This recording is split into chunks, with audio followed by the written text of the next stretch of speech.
একটা বিষয় খুব ভালোভাবেই প্রতিফলিত হয়েছে যে বাংলাদেশ যে ইউনাইটেড আছে অন মেজর ইস্যুস, রাষ্ট্রের প্রয়োজনে, রাষ্ট্রের বড় বড় সমস্যার সমাধানে এবং রাষ্ট্রীয় ব্যাপারগুলোতে দলমত নির্বিশেষে আমরা যে ঐক্যবদ্ধ আছি, এইটি সারা বিশ্বের কাছে প্রমাণিত হয়েছে, তুলে ধরা সম্ভব হয়েছে।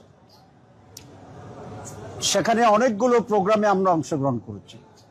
জাতিসংঘের সাধারণ অ্যাসেম্বলি যেটা, সেখানে বাংলাদেশে যারা ইনভেস্ট করে বড় বড় company, investors forum of Bangladesh, সেখানে আমরা পার্টিসিপেট করেছি, আমরা কথা বলেছি। ফরেন মিনিস্টার্সদের জন্য একটা মিটিং ছিল, সেই ফরেন মিনিস্টার্স মিটিংয়ে সকল দেশের প্রায় পররাষ্ট্রমন্ত্রী উপস্থিত ছিলেন। বাংলাদেশের পররাষ্ট্রমন্ত্রী ছিলেন নিউ ইয়র্কে, কিন্তু সরকার সেখানে আমাকেই প্রতিনিধিত্ব করার জন্য সুযোগ দিয়েছিল।